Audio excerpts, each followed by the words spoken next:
Hi, I'm Taylor. And I'm Whitney. And we are the Ghost Sisters. TheGhostSisters.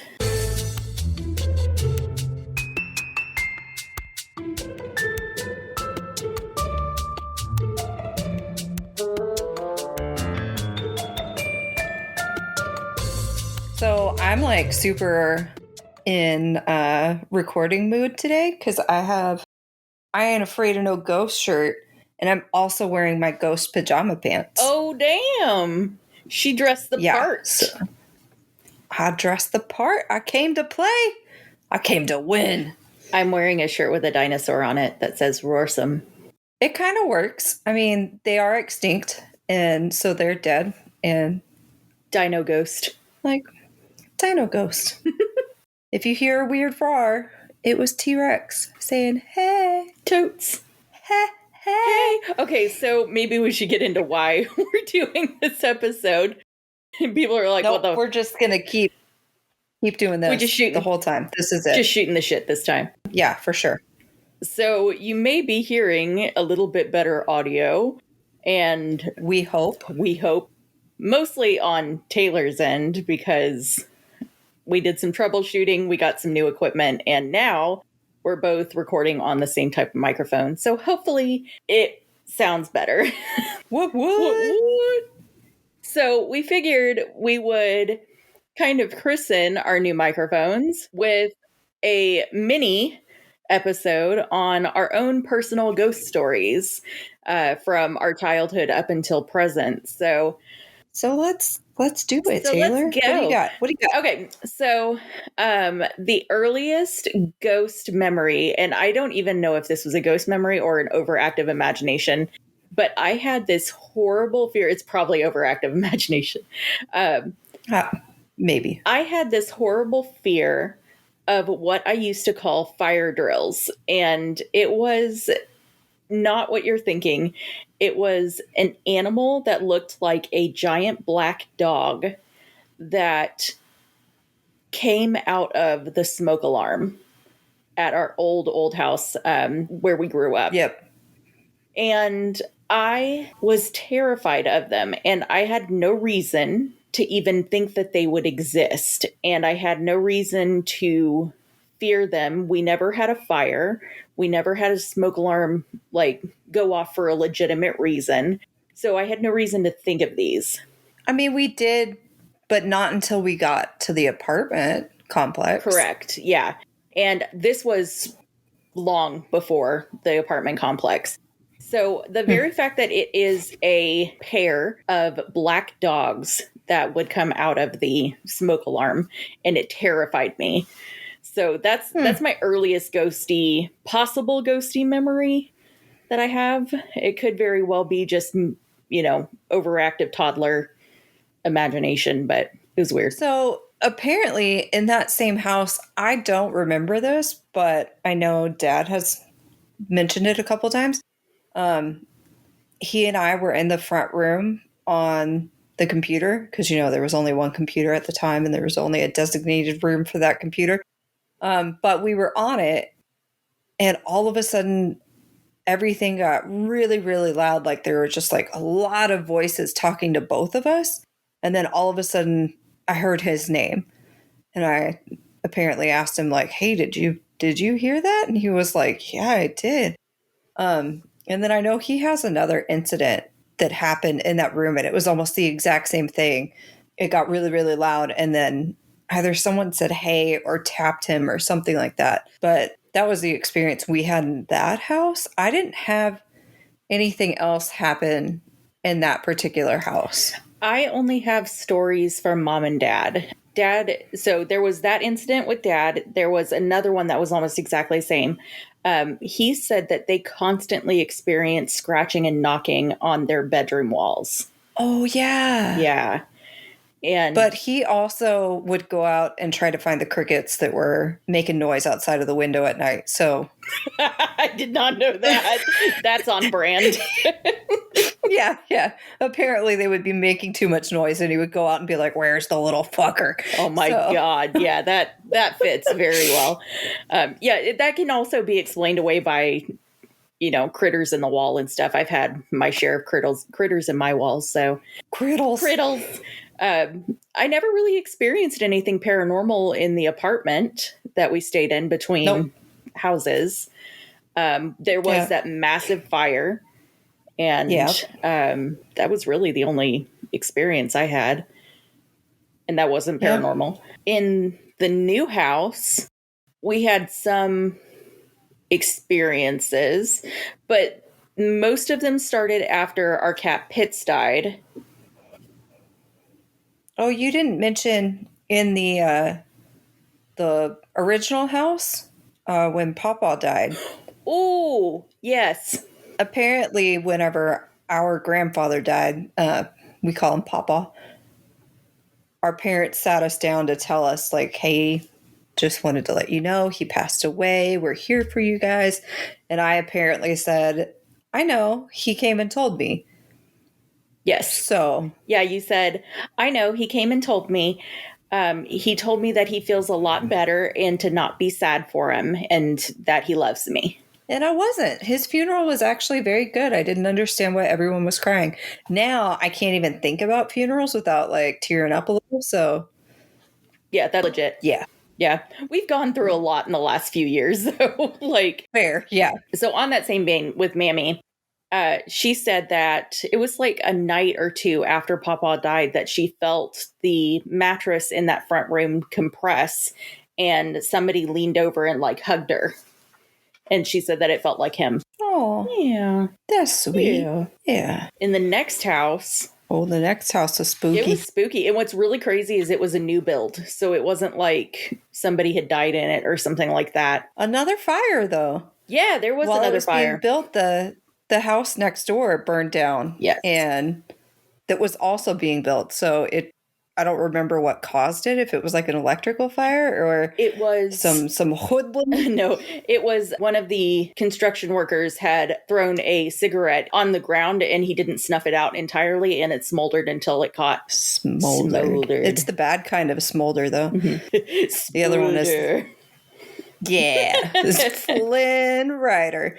But yeah, I still to this day have nightmares of the closet that was attached to the bathroom in my bedroom. I like, if there was a portal to hell, it was in that closet. That's legit. And I had so many experiences in that bedroom, which I know Mom and Dad laugh because they're like, you chose that bedroom. And I know I did. But you made us move all your shit into that room. Well, I'm a princess. Mm-hmm. There was one time that I was laying on my bed, and I believe I was trying to go to sleep. It was either I was trying to go to sleep or I was starting to wake up. I couldn't see it. Like, I wasn't looking at it, but in my mind, it was like a black mist that came out of the bathroom and came up to my ear, and just this deep, hot breath. Just, and it freaked me out. I mean, I think I still just went to sleep, but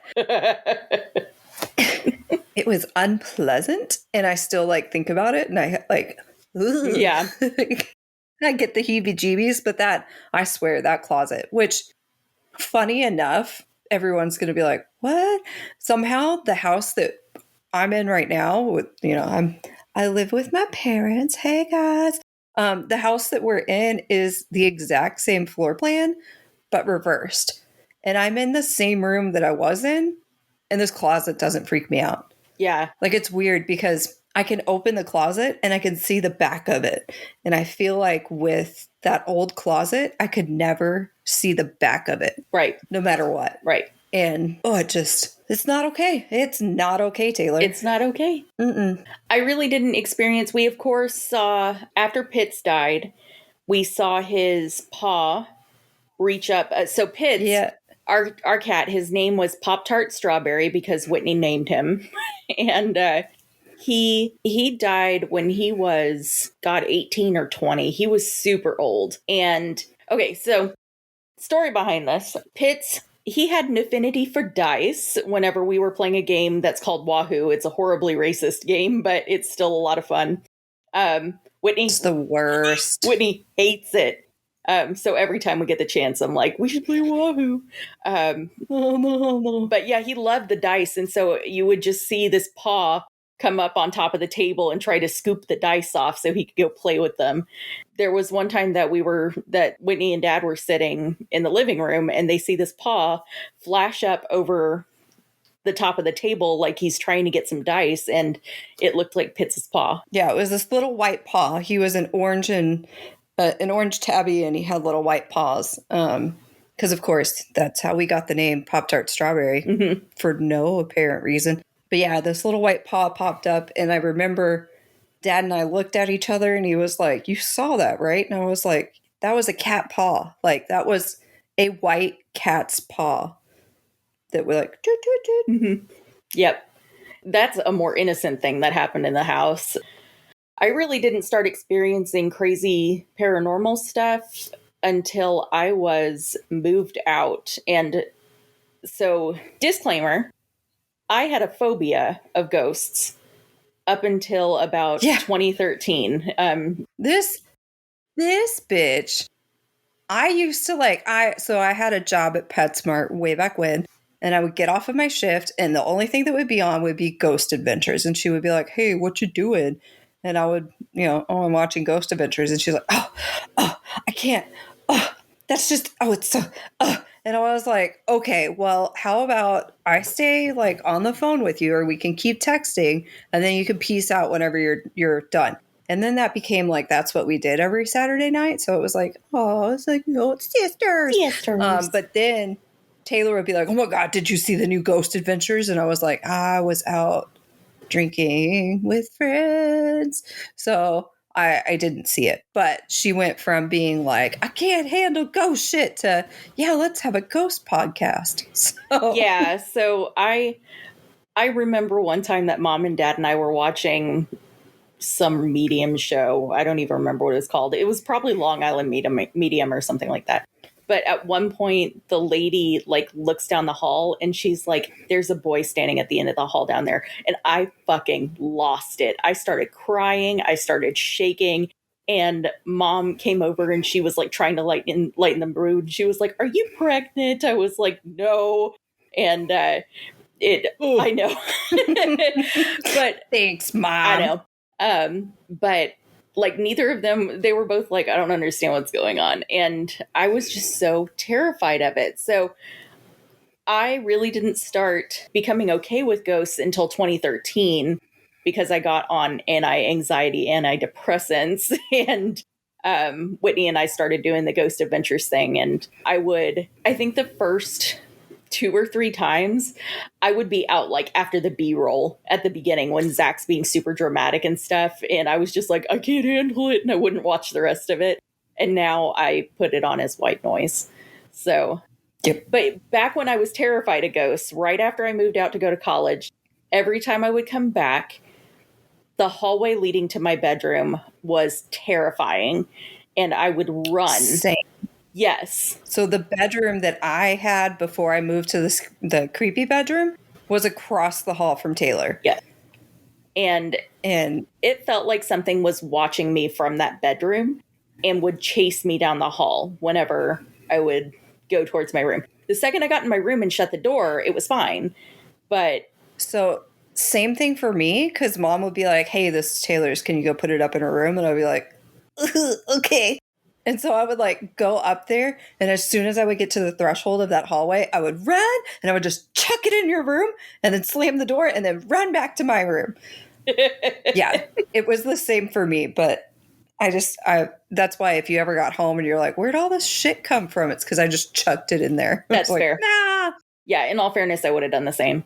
So yeah.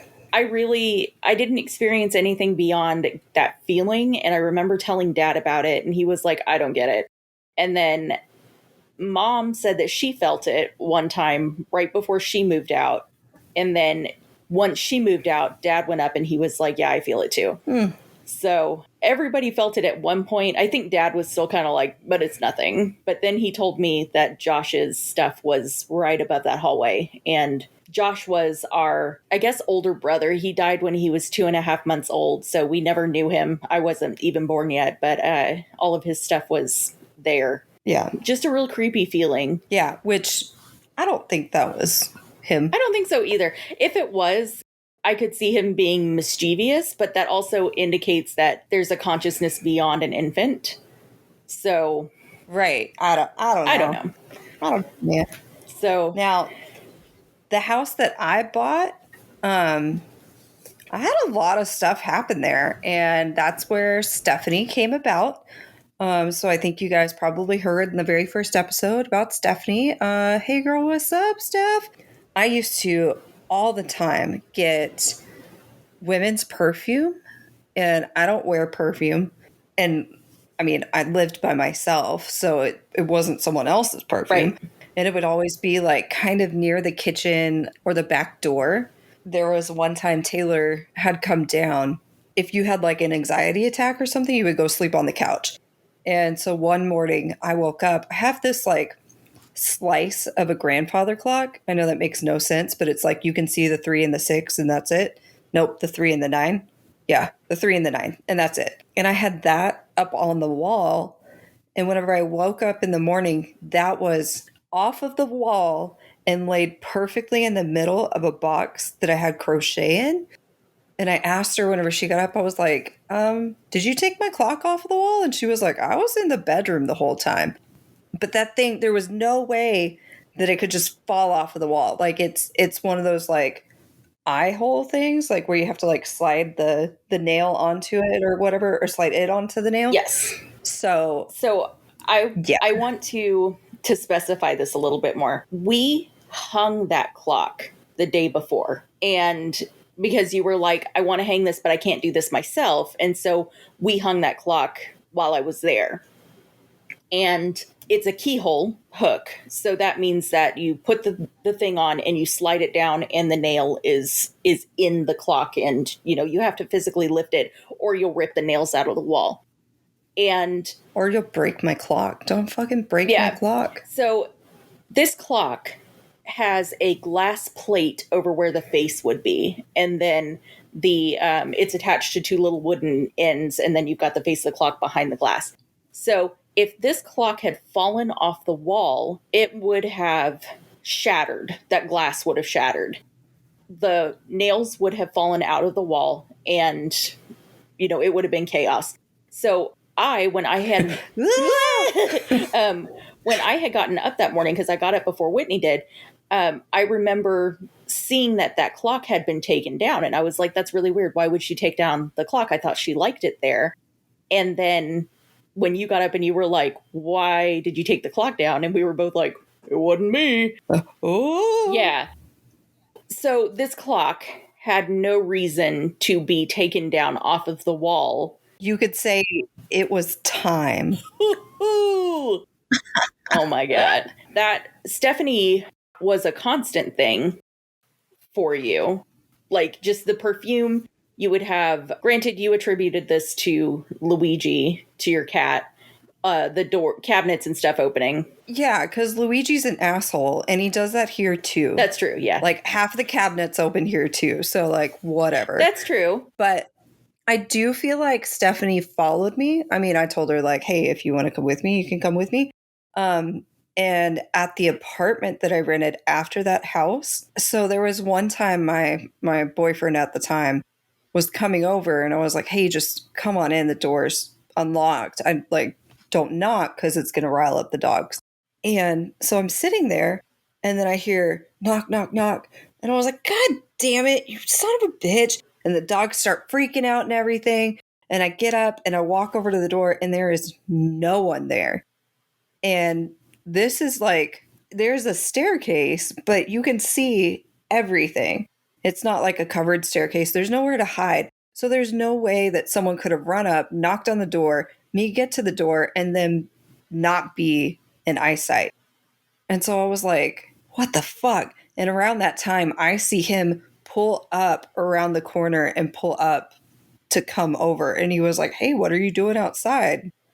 So that was weird. You also had food thrown. The dog food would be thrown against the door in your bedroom and all that kind of stuff. Yeah, that would happen too. Yep. It would sound like, because Sadie, my dog at the time, she liked to bury stuff. but this didn't just sound like a couple pieces like falling out of the food bowl. This was like not a tink, but that like smack into a door or like a wooden surface. It's just like a click, click. Yeah. It was crazy. And I still smelled the same perfume and everything. Yes. And then I told her she was welcome to come with me wherever I go. Yep. And then you moved into that boyfriend's house and she followed you there. Oh, and in his house. So there was one time we were having like an actual sweet moment for once, and we were hugging each other in the kitchen. And the way this house is set up, it's pretty open floor plan. You can see literally everything from the kitchen, but we were hugging in the kitchen and we heard something jump off of the couch and run over in between us. And like little 4 paws, And I looked down and I was like, Sophie? And I looked around and she was still on the couch. And I look up at him because he's like 6 something. And he was also looking around. And I was like, okay, so you heard that. And he was like, ha, ha, ha, ha. Let's just pretend it didn't happen. Mm-hmm. So we had like a little ghost dog too, apparently. Yep. Yeah. So the really fun thing that happened this past weekend that I was down visiting, I was showing Whitney all of the ghost hunting equipment and all that kind of stuff, and showing her like, here's how you actually use the things, because I've been the one that's been doing all the things so far.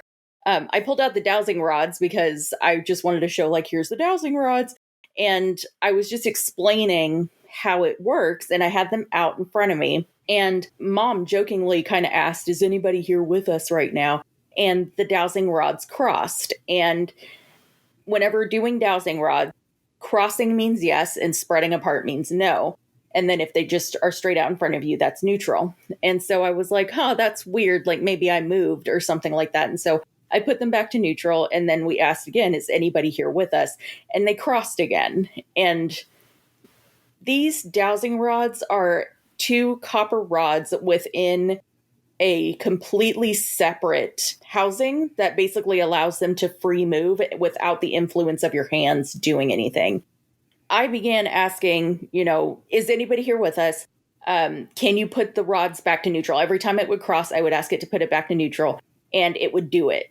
And then we asked, do we know you? And the rods spread apart for no. And we said, are you attached to Whitney? And the rods crossed. And then we said, no, I asked it to put it back to neutral. And then we said, do we call you Stephanie? And the rods crossed. And we were like, oh, it's Stephanie. And then, And then Mom asked, I asked it to put it back to neutral, and it went back to neutral. And then Mom asked, when Whitney leaves, will you leave? And the rods crossed again. So this spirit, we think, has been following Whitney around. And we asked her if she likes us, if she likes our family, and she said yes. Yeah. It would. If she said no, I think I would be like, "Well, burn the whole house." I don't fucking know. Like, I'm out. Right. So that was it was a very weird. Of course, we didn't record it because we were just screwing around at the time. But that was a really weird experience that our entire family witnessed, and I think Dad's face was my favorite part of it because he was just like. Through it. Yeah, he was just like, oh no, because he plays it really cool, and then whenever something happens, he's like, oh shit's real. Yeah, but even I throughout that entire thing was just like, oh my fucking god, every time something would happen. Yeah, we'll have to try it again and like actually record it. Yes, because that was weird, and also like I still think Dad's onto something as far as like having something like 3D printed so that you can have them freestanding. Yes. Or our initial thought was like just stick them in some styrofoam. So then that way there is no human influence whatsoever. And you can just be like, all right, someone touch them. Exactly. Well, someone spiritual touch them, not just someone go up and do. Right. Yeah, because that can also be an idiomotor response that even the slightest movements forward and backwards from your hands could influence what direction those go. So yeah. But you had to like really shake it to get it to do anything, because I was like, you're fucking with it, and you're like, ugh, and you were not fucking with it. Right. So I am in the process of designing something that we can use as more of a freestanding kind of thing that basically will take the human element out of it. So then that way it can be a true response from the dowsing rods. Yeah. So that'll be fun. And cool stuff. Yeah. So that's Whitney's stuff. I had a lot of experiences whenever I went to college. It's creepy ones. They weren't as wholesome as mine. No, they were super creepy. I moved into an apartment on campus, and I was there for about 3 years. And I had what I thought was a portal in my closet. And I remember being super uncomfortable every time I went into my bedroom. If I laid down in my bed and turned my back to the closet, I could feel something come out of the closet and up to my bed. The second that I rolled back over to face it, it would retreat back to my closet. There would be times that I would come home from like getting groceries or something like that. I would put my hand on the doorknob and be like, I shouldn't go in there. And then I would leave and come back like an hour later and things would be fine. I have no idea what that was. At the time, I was still terrified of ghosts. I really didn't do the whole ghosty thing until I was in grad school. This was during my undergrad. I feel like even if you were, you still wouldn't be like, I'm going to try to talk to it. No. Like you would be like, nope, fuck this shit. I mean, you would probably like do some ritualistic, like sage blessing kind of shit, but you wouldn't have been like, hey, who is this? What's up, devil creature? Who is this? Who this? Yeah. So I moved out of that apartment, moved into the house that I'm currently in. And there's nothing in this house. If there is, okay, I take that back. I've had some experiences in this house that are completely, what do I want to say? They're completely innocent. Like they're not malevolent or anything like that. Up at school, so I'm a geologist if you haven't figured that out by now. When I was studying for my mineralogy stuff, mineralogy is the weed out course in geology. When I was studying for this, I would be up in the lab for days at a time and basically just stay the night there. I remember being up in the lab. It was probably about 3 a.m. and I was studying the tray that was in front of me. I know, the witching hour. 3 a.m. Ooh. I was studying the tray that was in front of me, and I had this urge to look over at the door. And the door is one of those doors where it's solid wood and then there's a window in it. And there was a face in the window that I was like, oh, maybe they just forgot their badge, because you had to badge in order to get in. And so I went and I opened the door and there was no one there. And the way this hallway was set up, there was not enough time for this person to run down the hallway without me hearing them running down the hallway. How did you not get like murdered in college? Girl, I don't know. At 3 a.m., you see a face and you're like, let me go investigate. Bitch, go home, go to bed. Okay, so while I lived in my apartment, I did the damn thing where I had 2 college-age dudes come to my door. At least I assume they were college-age dudes. They came to my door. Probably not, no. Came to my door, said that they were selling magazines, and I let them both in. What the fuck? I know. Taylor, I'm gonna beat the shit out of you. Oh, no, like, present Taylor is like, what the actual fuck past Taylor? Like, you could have died. Like, they could have raped and killed you. So, yep. Yeah, but no, I managed to get out of it. Okay. Clearly. Well, obviously, yeah. I mean, I too have some dumb moments from way back when. Not just really way back when. I still have some dumb moments, I feel like. But that was like, yeah, Taylor. That was like the epitome of dumb. Like, yeah. I 100% would have been a victim of the Boston Strangler. Like, 100%. You would have been like, oh, did you forget your keys? Here, come in, sir. Come in, and you would sir. be like, I'm trying to rape you. And you'd be like, no. It's okay. Would you like a glass of water? I got an extra soda. You want it? You want something? Like, how can I help you, exactly, sir? So, in addition to the face that I saw in the window, when I was up there on campus during grad school, I constantly heard, because I was, of course, up there until 10 or 11 at night sometimes, actually close to 1 or 2 a.m. quite often.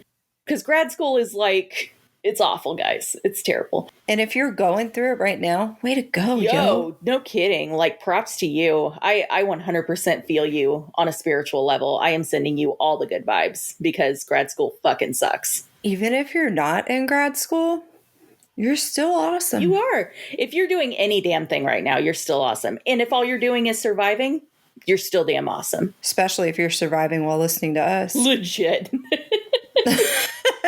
I'm just kidding. You surviving is enough. All right, let's go. So I constantly heard doors opening and closing in the middle of the night, long after custodial stuff had left.